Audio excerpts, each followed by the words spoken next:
listening to the Top Music Guitar Podcast, the show for guitar teachers to learn about the craft of teaching great guitar lessons that students love. If you're looking to start or expand your studio and make guitar teaching your full-time dream job, you've come to the right place. Each week, you'll get to hear from some of the top guitar teachers from around the globe and get their best tips and experiences so you too can build your own dream studio. I'm your host, Michael, and I've founded one of the top guitar schools in Australia, written a best-selling curriculum, and I mentor guitar teachers. I'm excited to share my expertise with you and the wisdom of all the experts we interview. Make sure to subscribe so you don't miss any future episodes. Let's get into it.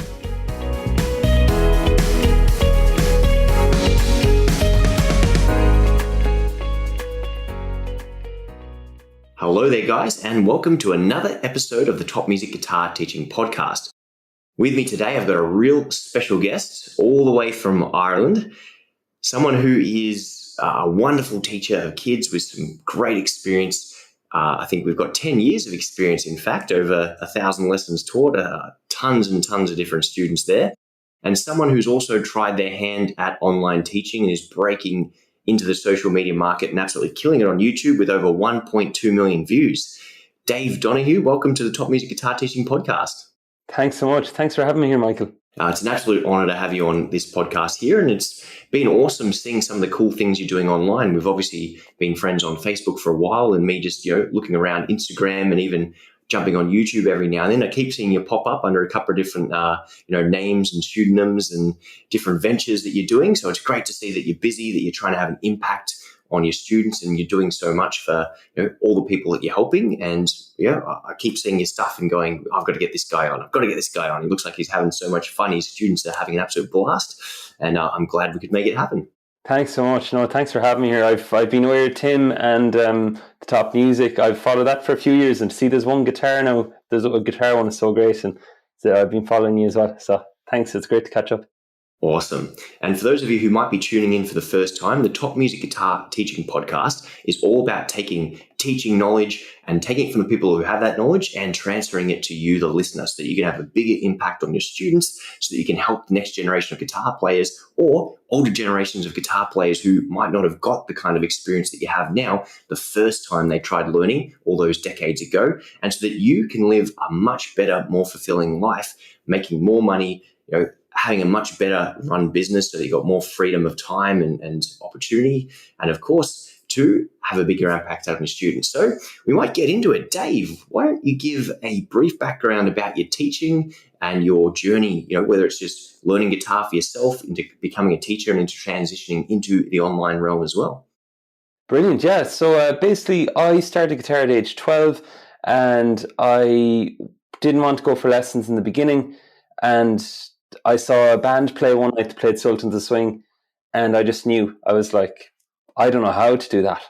So I need somebody who knows.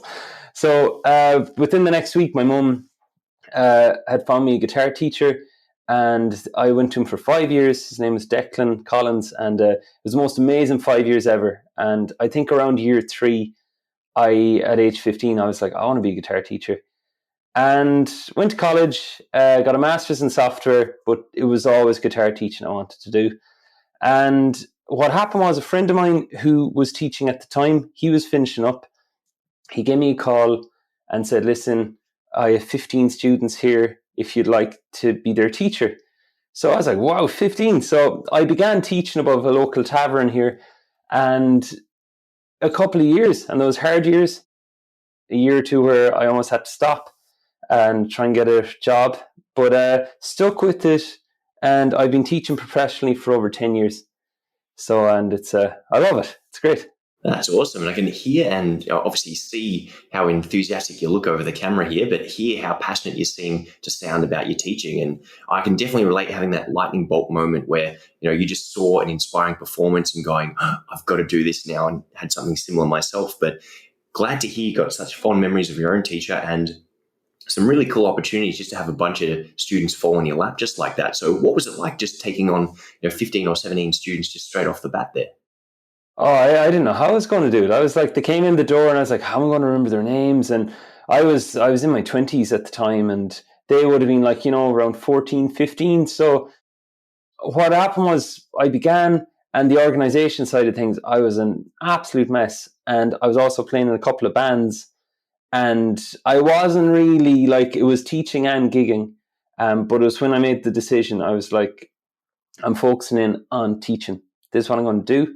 This is my skill set, communication or business organization and growth. That's what I doubled in on. So like my guitar skills slightly dipped, but I built up my teaching skills.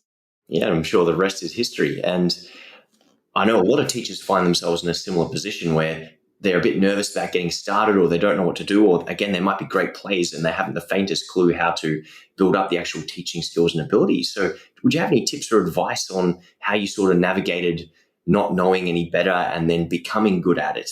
How did you go about that? I used to keep notes. I still have a book from, I think it's 2011 or something. And I used to write mini notes about something in the lesson that I couldn't.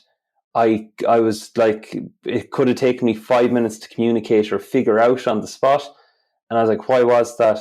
So the next time it popped up, I knew what to do.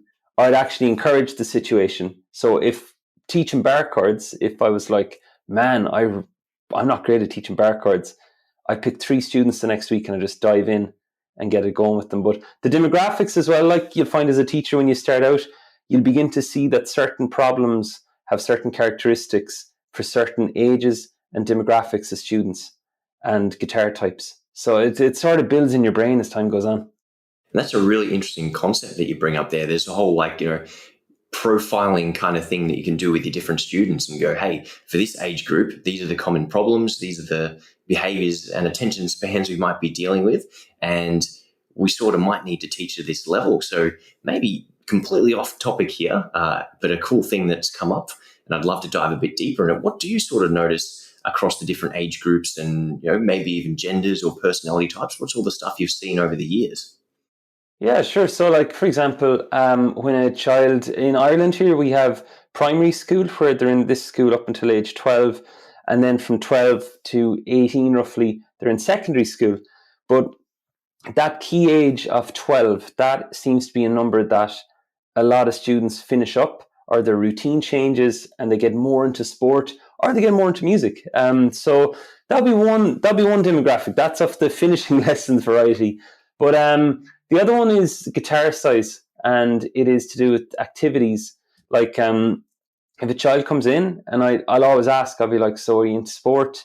And if they say, yeah, I do, I'll just name a few here as an example. I do soccer, I do football, I have badminton on a Tuesday, and I have horse riding on a Thursday. Straight away, like my mind goes to, okay, we really have to double down on them maximizing their time, because they don't have as much as a kid who, for example, I never did sport. I wasn't great at it. So when I found guitar, I could put everything into it. And that's what I've seen. So a kid who can put everything into it, you have way more scope, but you can still get great results with the ones who have small amount of time, but you really have to teach them. There's a great book called The One Thing. You really have to teach them like the one thing to double down on every given week. And definitely write that one down, guys. The One Thing, because we're always looking for great books and recommendations. But yeah, absolutely mission critical when you've got someone who's got a shortage of time to double down on the most important things. And this is something that I've noticed is that if you ask the right questions, which it sounds like you do, you get answers which are going to lead you in the right direction. So if you're asking about, hey, what kind of things do you do outside of school, you're going to get a bit of indication of what the student's schedule is like, what their commitment level is like. And, okay, this is one of 5 activities. So I need to have a big impact on the student, make lessons fun initially to try and make them put guitar as a bit of a higher priority than some of their other sports. And then, of course, if you get people with not many hobbies, then you still want to have that massive impact. But, of course, you're not really competing with as many things. So I'm sure you've noticed similar things like that as well. Yeah, big time. And one other thing was like, it depended on the sport. Like I've taught 1 or 2 students who do jiu-jitsu, and that discipline and practice and follow through, it's kind of already built in. So you don't have as much work to do getting them to practice. Like 100%. And if there's one pattern I've noticed is that anyone who does martial arts at the same time always ends up doing really, really well with us because they've got that discipline. They're in the habit of practicing the sports as well. Like there's a lot of people who do a lot of sports and they become good students, but it often, when they have to make a decision about something, guitar lessons, unfortunately, are the things that, get the chop at the end of the day more often than not. But yeah, martial arts, especially with us doing Guitar Ninjas and a very training based kind of guitar program, I've definitely noticed that anyone doing taekwondo or karate or jiu-jitsu always does really well at Melbourne Guitar Academy. But glad to see it's happening universally across the world as well. Now, your school, Guitarico, primarily focuses on kids by the looks of it. And I know with some of your other adventures you go a bit broader, but is this something that you've deliberately done and targeted this age group, or something that just sort of developed naturally for you? Man, it just kind of happened. Like when I began teaching first, it was teenagers. And as the years went on, with the advent of YouTube, what I saw the pattern begin to emerge in was teenagers trying to learn off YouTube. And then they mightn't care about getting lessons if they can kind of half play Seven Nation Army themselves. They're happy and the parent won't send them. But then younger kids, I've taught kids as young as 5 upwards, but now it's generally like 8 to 12. And how did it happen? Basically, I have students who they could be talking with other students at lunchtime in school, and they'd be like, "Oh, I go to this guy Dave," and I've gotten calls off parents who would be like, "My young guy wanted to go to you for lessons. He heard about you off his friend." So it's just, I don't know. I'm like a big kid myself, so like I think that comes through with the lessons. They're fun, they're engaging, and that's just how it happened. That's awesome. And I think it's very, very important with kids that you teach them at their level as well. I think that's a big mistake so many guitar teachers make is, oh, I don't teach kids. They just don't respond well, or they're just not committed or whatever. It's like, yeah, but it's almost like you're measuring all of your students at a standard of where you were, wanting to be a professional or wanting to, win competitions or be the next Jimi Hendrix. But not everyone's like that, let alone kids. You've got to change your approach entirely. So do you have any advice or tips for people who do want to approach teaching kids, whether they are struggling with kids at the moment or whether they've given up on kids because they just can't make it work? Yeah, sure. First thing I'd say is ask the kid what their interests are, because that's always changing. Like the activities will remain timeless mostly, like soccer, football. So I always talk in analogies and metaphors, and some completely off the wall examples that they're at the stage where the kid might be like, this guy isn't talking about guitar, but at the end of the day, I am. I'll connect it back.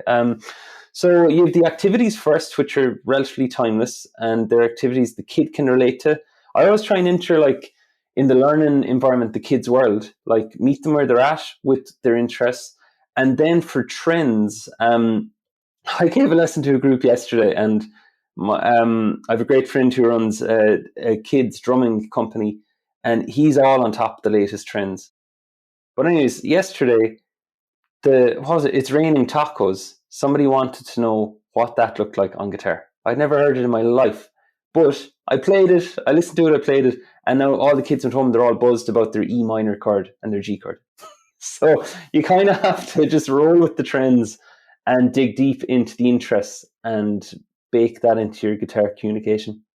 100%. I think definitely having your finger on the pulse is absolutely critical. And while I haven't done that, It's Raining Tacos, I'm definitely going to have to go and look that one up as well. I have heard of that one, but I haven't taught it at this point in time. But yeah, meme songs, anything like that is, you got to tap into TikTok, which is all the rage at the moment. Just these, 15-second sound bites. Just the kids absolutely love teaching stuff like that. Anything they can show off or to their friends or their family members, or get up at school and play like something stupid or silly, it gets them engaged. And that's what it's about at that young age, is just getting them engaged and loving it, and then get a lot more serious a bit later on.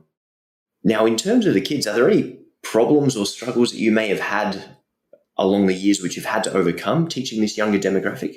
Practice would be the big one, like just getting into practice. And that was the key thing. No matter what I could produce in a guitar lesson, that's 30 minutes, and I'd say to them, listen, we've 30 minutes now. Nowadays it's 20 minutes. I teach 20-minute one-to-ones for my one-to-ones, and like all the rest of the week, I don't know what happens, and that's my responsibility in the room is done.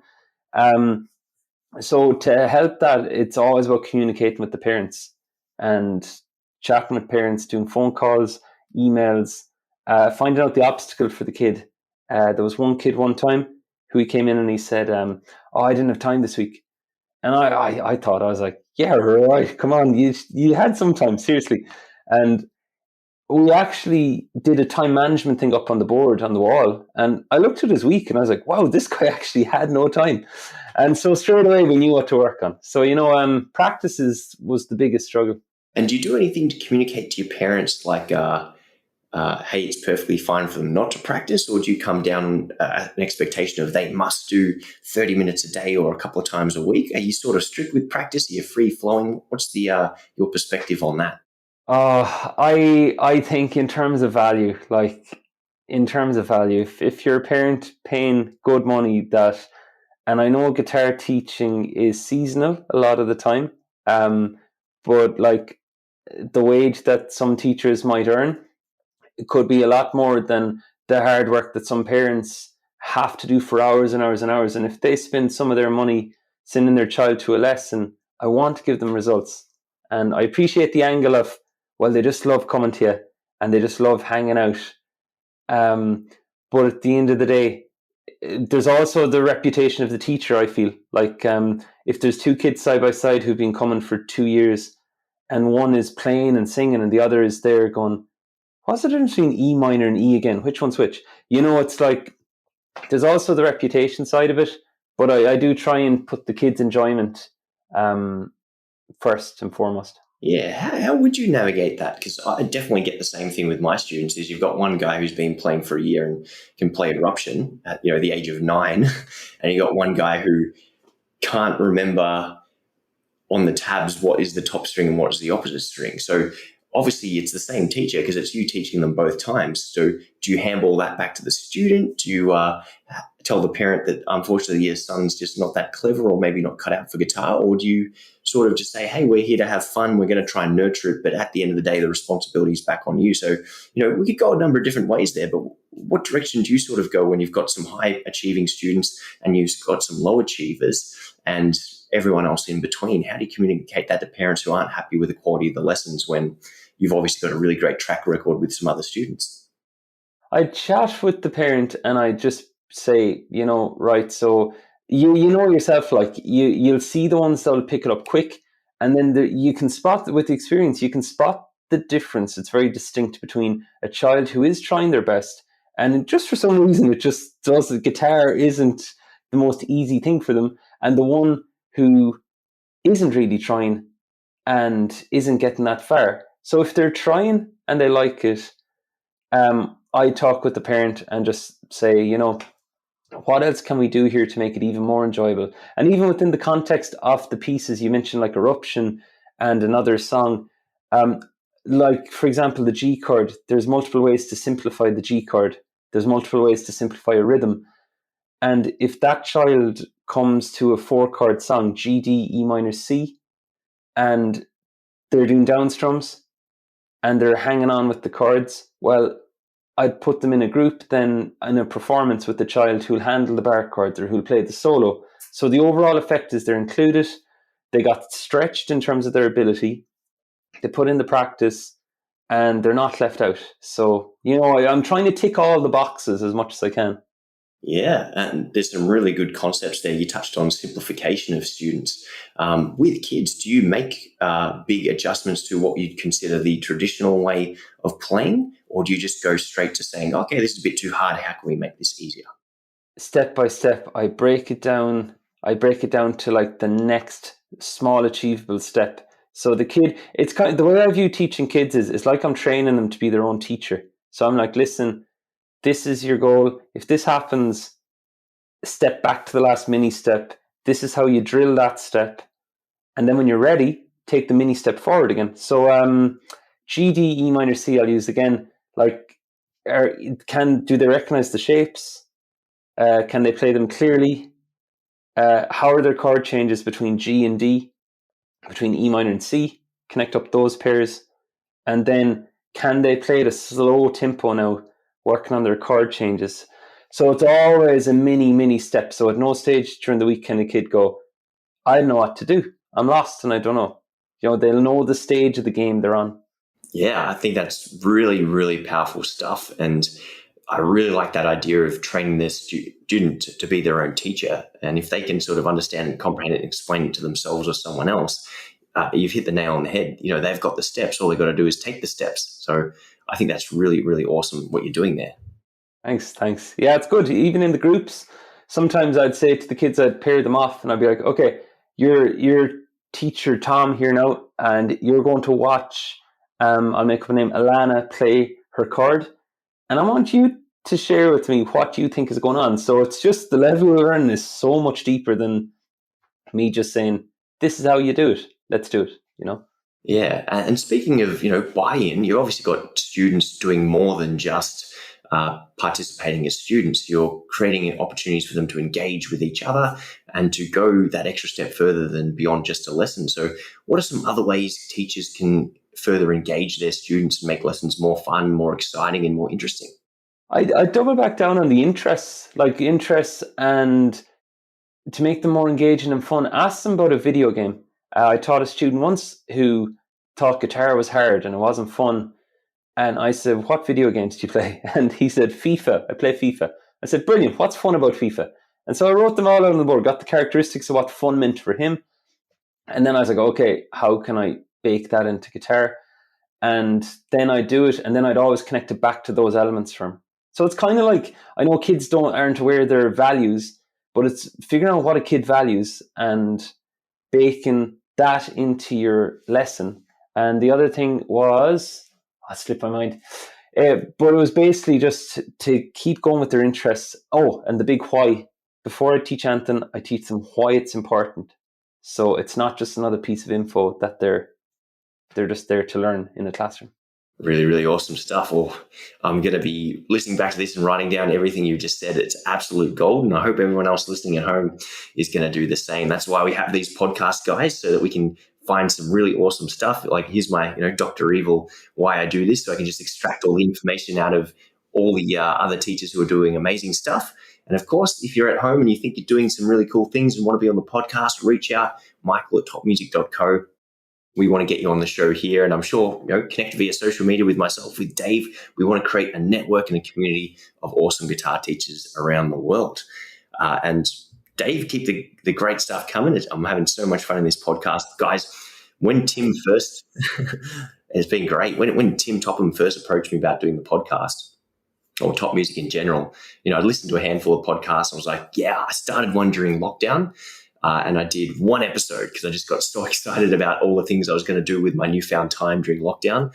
The podcast was one project. I think we actually released the episode. It was with Michael Dolce about 10 episodes ago, called From the Vault, where I just basically resurrected this one episode I recorded and put it out to the Top Music community. But when I started doing these podcasts again, I was like, man, Tim Topham has the best job in the world, just interviewing awesome music teachers from around the world. And yeah, this is just as much for my own enjoyment as it is for you guys, the listeners. And I hope you guys are enjoying what we're talking about here. And I'm sure we've got plenty of cool stuff to come.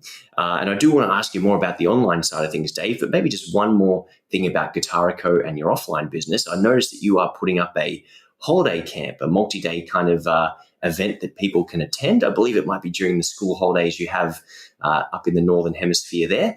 But why don't you tell us a bit more about these guitar camps, because they sound absolutely amazing. Yeah, sure. So basically the guitar camps, we're running one again at Halloween here. We ran one in August of this year, and there was two age groups, age 7 to 9 and then age 10 to 12. So we separated out the two age groups. And with the camps, basically, pure beginners are welcome. Speaking of the simplification of chords and concepts, so they're pure welcome. And I spoke with a parent one day who was inquiring about lessons, and the parent asked, they said, is it a good idea for them to come to camp? And I was like, it's the best thing ever. It's like total immersion. Like they're there for a couple of days, and it's just the ultimate boost. And so I've seen kids who've done the 4 to 5 days, and man, it's crazy. Like they've clear chords, their fingers are moving fast, and it's just like a couple of months worth of lessons in one batch. So what we do is I run them with my wife. My wife Sapta, she does mindfulness and movement. So what the feedback we got from the camp was the mix of both worked really well. So they'd have elements of guitar, And when they'd be sitting for so long, once they start to get a bit sleepy, we'd be like, okay, time to do some movement now. So they go out to the gym and they'd be like yoga, mindfulness, and we connected back into the music. And we ran, what was it, a song, instead of it being one big song and the kid getting bored of it, I created this thing. We called it the song sandwich. It's where we picked ingredients and we put them together to create one sort of, basically a medley. Just song sandwich sounded funner for them. And so we had a bit of Bad Habits, we had a bit of Shivers by Ed Sheeran, we had a bit of Green Green Grass by George Ezra. But the beauty of that as a teacher is if you do these song sandwiches or medleys with the kids, sometimes you won't know coming in the door the ability of all those kids. So straight away, I did a quick spot check. I was like, okay, up here, can everyone try a G? And if you don't know a G, it's totally okay. So I connected what 4 to 5 chords they all knew. And then from that, I spent about 5 minutes just speaking on the topic of how we're all at different levels and how if we were all at different levels of being, how do you say, chefs and things, we'd still collaborate. So it just brought all the kids together and the medley thing worked really well. So there was different things to keep them interested. So that's how the camp worked. Yeah, that sounds absolutely amazing. And there's so many things I just want to ask you about on the back of that. But I think a really cool point you brought up was the word immersion and this idea of, immersion-based events and the fact that you can really condense time rather than teach 5 topics across 5 weeks. If you teach 5 topics across 5 days, the student is effectively 4 weeks ahead. They get all that result just condensed down into a shorter period of time. So, yeah. And on the back of that would be talking about the idea of often we put limitations on our students and go, hey, this is kind of the trajectory that most people take. This is what most people are capable of. But if you do 5 lessons in 5 days, or you challenge students to rise to certain occasions, they can do some amazing things. And, I've noticed often we get people say, oh, yeah, the ADHD kids or autism kids, often they can't focus on anything. But I'm yet to meet a ADHD kid who couldn't focus on Minecraft for 5 hours straight or play PlayStation or Xbox. Or once guitar became their thing, the ability that they could just totally zone in on focus on that and just turbocharge their results like that. So yeah, the fact that you can really tap into some certain things and get amazing results when you find what motivates the student, and tapping back into your video game analysis from a bit earlier and asking them what is their why do you enjoy this, and what are the fun things about that, and relating that to guitar. Absolutely amazing stuff. Thanks. Yeah, just on the ADHD point, like if a parent, when a child comes in the door, like it's happened many's a time where I'd be teaching the child and I could teach the child for a year or two, and next thing I might be told, oh, they have ADHD. And when they come in the door and the label isn't put on them, as a teacher, I find my mind is very open then. I'm like, they're all the same here and I'm here to teach them, rather than put them in a category and my teaching to be totally restricted perhaps with my approach towards them. Yeah, and that's an interesting point you bring up, the whole labeling theory. And when you hear someone's on the spectrum, sometimes it changes your behavior towards them. To go back to what you said at the very start of this podcast about having certain demographics and things like that, I found that giving some of because we run primarily group-based learning, we're pretty much 98% groups, but giving them some extra special roles within the lesson to say, okay, well, you're going to look after this person, or you're responsible for, doing this little lesson summary at the end, or, hey, we're going to pair you up and make you a buddy with this person. Can you help them out? And I found that giving some of these, special needs kids special jobs and extra responsibilities often gives them that sense of belonging they don't necessarily get in every other activity. And maybe guitar does get to be their thing, or the simple fact that we do give them a chance, or we do try and make them feel special and included, that's often all the difference that they need to get that sense of belonging and to find that achievement. Yeah, that's nice. Yeah, I like that. Now, I have noticed, I could talk about this camp. Maybe I'll ask you one more question with the whole mindfulness and body and movement. How do you normally go about incorporating that into guitar, and what's the importance of it? Sure. So how it incorporated into guitar is that I talk with the kids about like how our mind, a lot of the time we're just trying to we're given instructions on guitar, and it's like, these are the things, you do this, and we're kind of analyzing it, criticizing it, going, did I get it? Did I not? So with the guitar then, now, in terms of the camp and the mindfulness, my wife has like sound healing bowls and things like that. So she does that stuff. I tried the sound bowl. I'm going to stick to guitar, but basically, like with the guitar, then I bring the kids together after they're grounded, and I would give them a note each on the guitar, and just get them all together playing the one note, and just get them to listen to the tone of the note, the characteristics of the note, the volume. And it's only one note, so we're all honing in on the present moment of how it sounds. So that'll be a bit of a touch on the mindfulness on the guitar, just keeping it so simple. And let's say if three groups of kids were given those certain frets and certain strings, that if I give three kids one of those positions each, I can play some nice fingerstyle stuff on top. So the overall sound is this lovely, relaxing thing. They're a part of it, and they're just focusing on the notes. Awesome. So you kind of bring them into like a whole group meditation, reflecting upon what they're playing and doing the all too important thing that a lot of us overlook is actually listening to what we're playing. I think guitar players are more guilty of that than any other instrument, is just playing mindlessly. Yeah. Now, in terms of going back in the different direction, you have been absolutely smashing it on the social media, whether that's just uploading photos and videos of your students playing online, building a presence for your Guitarico Kids Guitar Lesson page, but as well as your TikTok and your YouTube, and I think even Instagram as well. It seems like you're smashing it on all fronts. What sort of caused you to pivot into content creation? Basically, what happened was I'd been doing it for, like, I'd been teaching for a couple of years, and I had people say to me, "Oh man, you should put videos up on YouTube." Like, we're talking like 2013 here, and I didn't. I just was in my own offline world, and then what happened was, I remember, I think it was March of 2017. Roughly, that's when I would have started properly. I just went on YouTube and I saw there was no guitar lesson for Ed Sheeran Galway Girl. It had come out that day. So, I mean, with my phone, and I think it's still up there, like with my phone on a wobbly tripod thing, on the front facing cam, on whatever older version iPhone it was, no microphone, no nothing, I just taught the lesson. And next thing, the following day, I checked in and I was like, man, this is crazy. There's like 8 hours worth of video watch time on that lesson. And I'm here in this room teaching for 5 hours. And that video, I said the same stuff in the video as I would in person.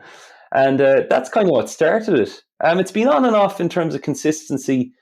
But in terms of content, it's just the ability to reach unlimited amounts of people and to teach. And it's definitely a step out of the comfort zone for many guitarists. And I definitely feel nowadays that, like, of course, there's courses out there on how to be better on video, how to be more confident. But one of the best ways I know how is hit record, put it up there, and just keep recording. Because it's not, the internet isn't going to go backwards here. Like, it's only going to get more and more video. And as a teacher, it's definitely important to put yourself out there. That's it. And teachers, if you're listening to this at home and you're thinking about doing YouTube and you are nervous about getting started, just think back to when you first started playing guitar and think back to what you tell your students. Just like, you got to do it. You got to practice it. You got to get better at it. The more you record, the more comfortable you get. And I think you can look at any of these YouTubers, any of your favorite guys, and just go to the oldest tab, search for their videos, search for their page, and go to oldest and see how terrible some of their original videos are. I remember, those of you who've heard me mention, I'm a massive fan of Grant Cardone, and I went to an event with him, and he told me and a handful of other people in this event that, about this video that I had to watch. And sure enough, it was like the fourth one on his channel, and you guys can see this. He's just giving a speech to like 3 people just starting out. Barely anyone's paying attention. And there's all the comments like, man, this guy talks a big game. He's never going to get anywhere in life. And then, now he's a billionaire. And there's videos from 7-8 years ago where he's just getting started. No one knows who he is, but he didn't care. He didn't let that stop him. He just kept on doing it and doing it. And yeah, now you can laugh at the dozen or so people that just were telling him to quit while he was ahead and that he'd never amount to anything and all these. It's really, really funny. But guys, just like you encourage your students, of course, you should take your own advice and just get out there and do it. Yeah, the guy I actually did his business summit. He had a online business summit last weekend, but that thing he said about best known beats best quality. You know, like a lot of guitar teachers, I feel, think it's too late to do YouTube and think it's too late to get online. But the reality is, you could have 5 lessons up online for the same thing, and people will gravitate towards certain teachers.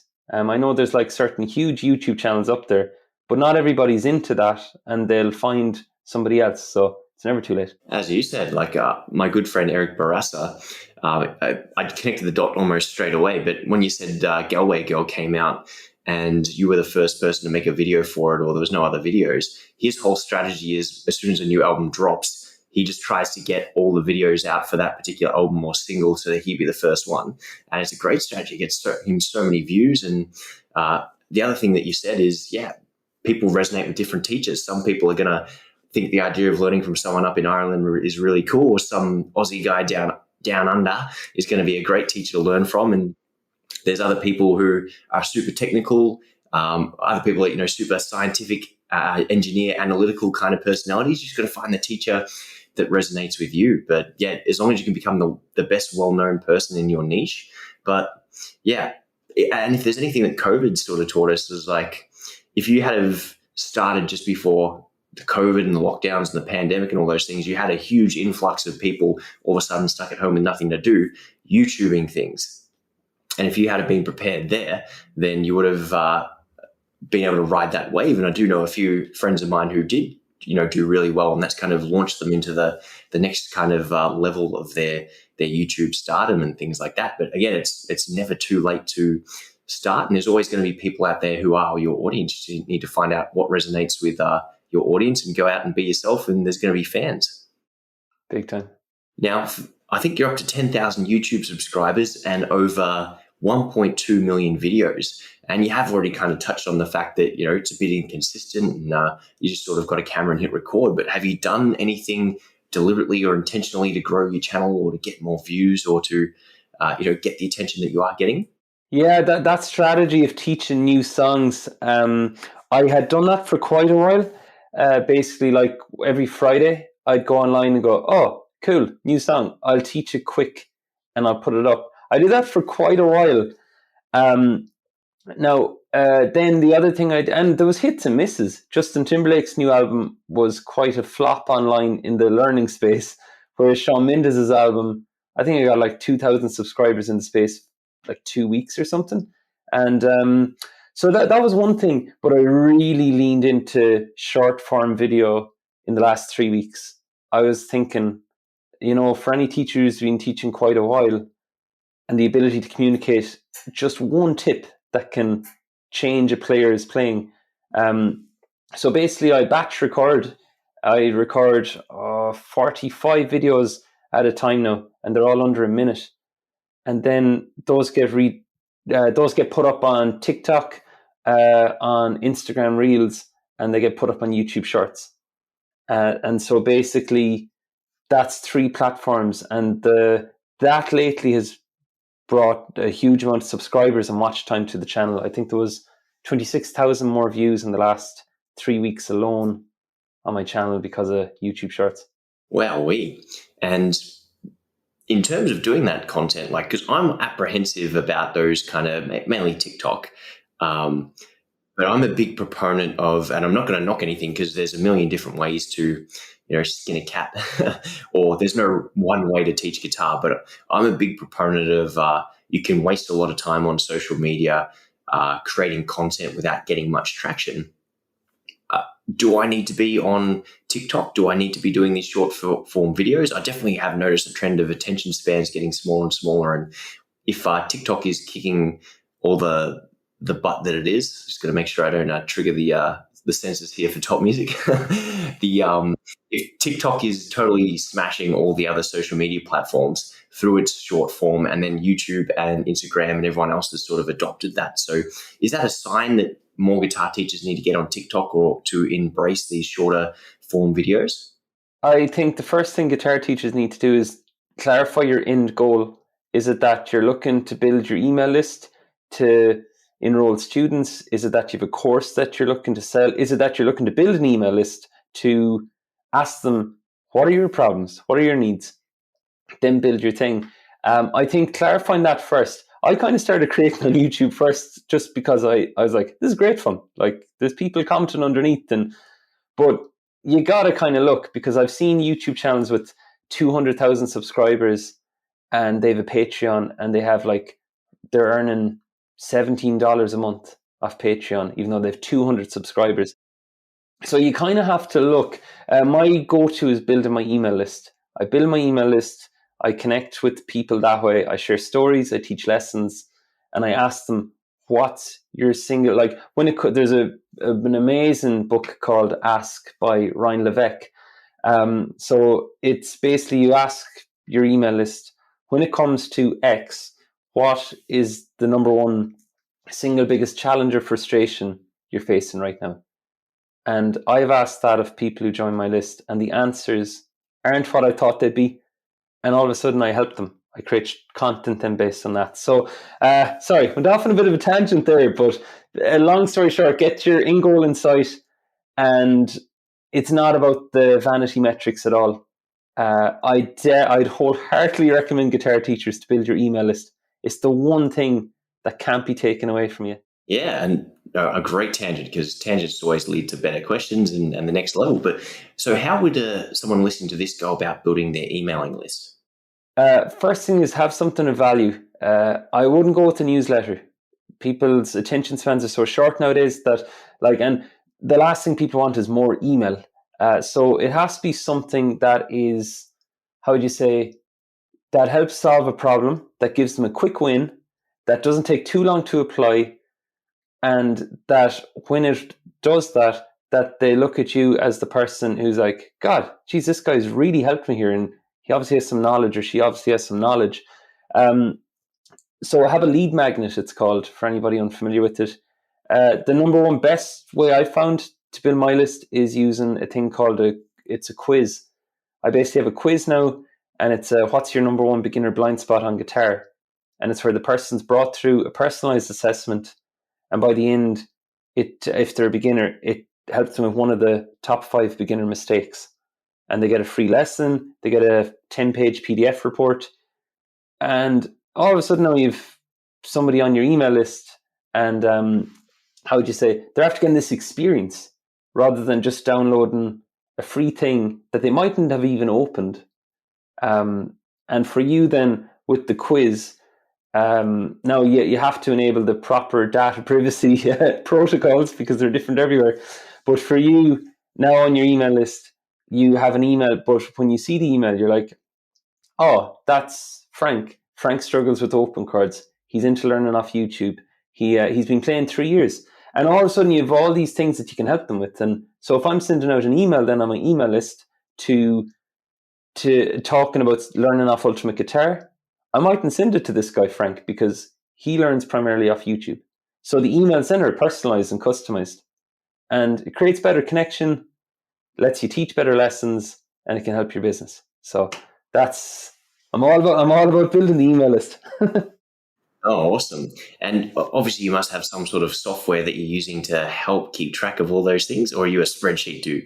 Oh man, spreadsheet brings back such bad memories of school. I try and use spreadsheets. My assistant, she keeps it clean. It's great. But I use loads of different software. I use Bucket.io for that's the word bucket for my quizzes. I use ConvertKit for email software. Then I use Calendly for booking discovery calls and things like that. So what I might do, Dave, if you don't mind, I might circle back to what you said about content creation, because when you said you do 45 videos in one go, so what is the whole process of, I guess you must plan it out and then set up the recording studio and just go through, and do you edit yourself? What's the whole process that you're doing behind your YouTube and obviously shorts content creation there? Sure. I use a tool called answerthepublic.com. And what that does is you put in a search term and it shows you all the top things people are searching for online. So I'd enter, and for me, for beginners, since that's who I'm teaching, it'd be open chords, alternate picking, strumming, finger picking, and bar chords. So when you enter those things into that tool, it'll put up all the major search terms on Google, like all the how questions, the whys, the whats, the wheres, and the comparisons. So what I did was I put those into a spreadsheet and I imported that, and I picked what I did for the first 45 pieces of content last month, because I'm only doing this a couple of weeks, was I picked a couple from each category, and I sat down in the one sit, and it took about an hour and 10 minutes. And by the way, I did wear 3 different tops. So it doesn't, so my social media thing doesn't look like one big long day. So I recorded all of them. And then the editing process, that last round, I caption all of them. I don't know where this trend about everything being captioned has come from, but I'm rolling with it. So I heard it's because people read their phones on the toilet. So I think that's what it was. They scroll on the toilet, and if the text makes sense or it gets their attention, they obviously don't want to put the volume up because then everyone knows what they're doing. So they just sit there minding their own business and reading the captions. I believe I'm almost 100% certain that's the reason. And here's me hoping they're sitting there playing guitar while they're watching videos. But yeah, so basically the captions, I put them into Instagram, then into Instagram Reels. For anybody, it'll depend where you're from. My Irish accent, so many caption software things were having problems. Instead of chords, it was cards. So what happened was I put them into Instagram, I export them, so now they're captioned, and then last time I uploaded them all to Google Drive, and my assistant, she scheduled them for Instagram Reels, Facebook Reels, and YouTube Shorts. And I did TikTok. So then that's how they all went up. They didn't go up in a specific order. My only instruction was, pick one from this batch. They were in 3 different batches of 15s for the different colored tops, and pick one. And so that was me leading with the content. And then what I did was 3 weeks later, I looked at the data and I was like, okay, what are people responding to? Where I'm getting the most engagement, most comments, most likes, most shares. And I'm doubling down. I'm going 80-20 on it. I'm going 80% in on the most popular content, and 20% is experimenting with new content. So then the last round, which got finalized this morning, I basically my dream is just to sit down and record and teach, and I hand everything else off. So she did the quick little clips of the editing just to jolt the frame a bit, and that's it. It's uploaded then, and I get to just do what I love and teach. That's awesome. That's the dream, isn't it? Just getting someone else to do all the nitty gritty, like the editing and the uploading and all that rigmarole. Yeah. So maybe what does an average day look like in your life, and what sort of prompted you to build this lifestyle, hire someone else to go and do it for you? Sure. So my greatest problem has been over the years doing everything myself, and I got to a stage where I realized I can't. It's just not.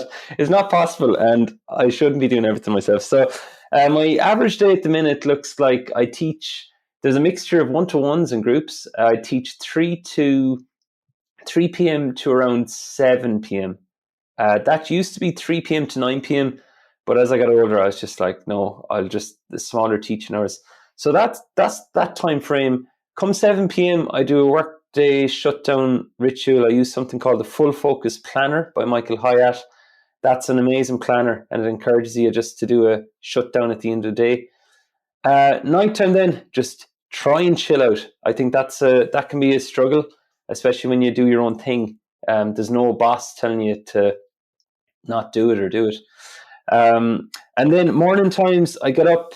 I depend on what's going on. I'm married, so I make sure that I have quality time with my wife as well, because night times, by the end of the evening, there isn't a whole lot to be doing.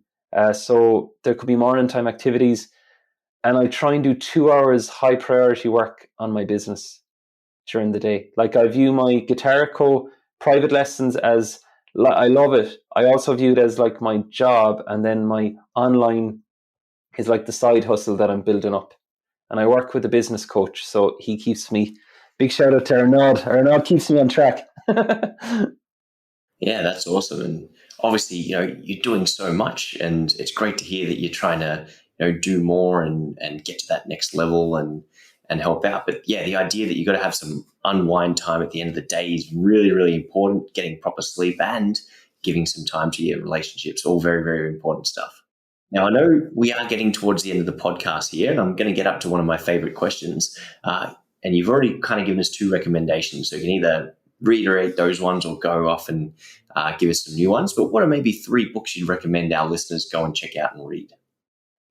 In terms of overall life and success type things, The Success Principles by Jack Canfield is brilliant. That is so good. In terms of a business book, Ask by Ryan Levesque. It's amazing. It's very technical and nitty gritty stuff, and it's been updated at the minute because it was written a couple of years ago. That's an amazing book, all about just, instead of building something that you think your audience will want or your students will want, it's about asking them what they want. Then the third book, really, I do like the 10X rule by Grant Cardone, like that in terms of like bigger thinking and bigger actions. And listen, if you don't get the goal, you probably got farther along than if you didn't set a 10X goal. So yeah, I'll add Grant Cardone into that one. Yeah, solid choice, solid choice. That's my biggest recommendation to anyone watching this podcast. If you don't have 10X Rule by Grant Cardone in your collection, just go out and get it pretty much straight away. That is the reason why you guys are all listening to this podcast, without a doubt. I don't know where I would be if I didn't read that book back in 2015. But some solid recommendations there. I'm going to go check out the first 2 you mentioned as well.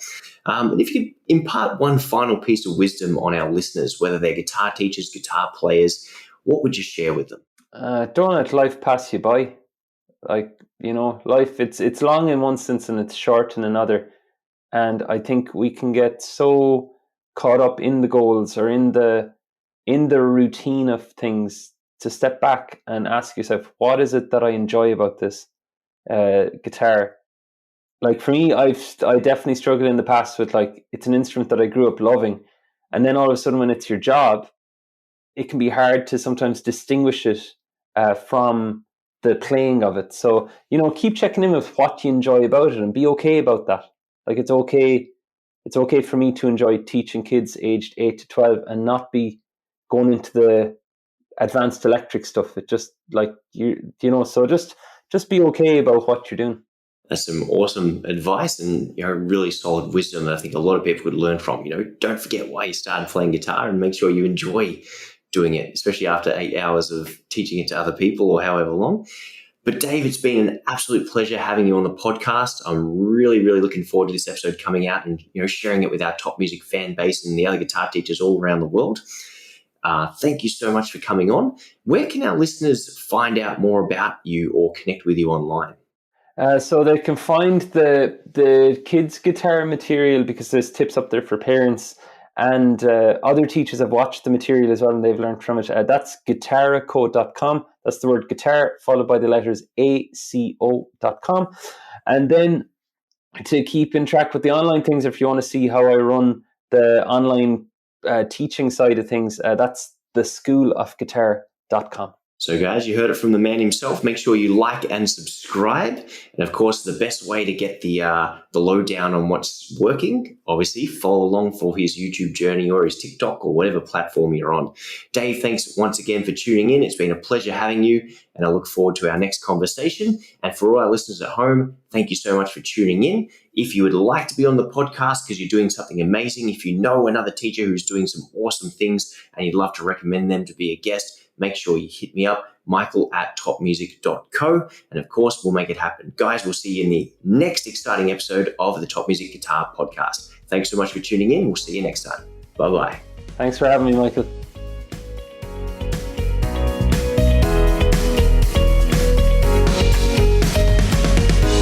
If you enjoy this show and want to hear more of our work, be sure to subscribe to this podcast. For links and resources mentioned in this episode, including a free ebook on how to find more guitar students, visit us at www.topmusic.co/guitar or check out the show notes. And lastly, thanks again for listening, and we'll see you in the next episode.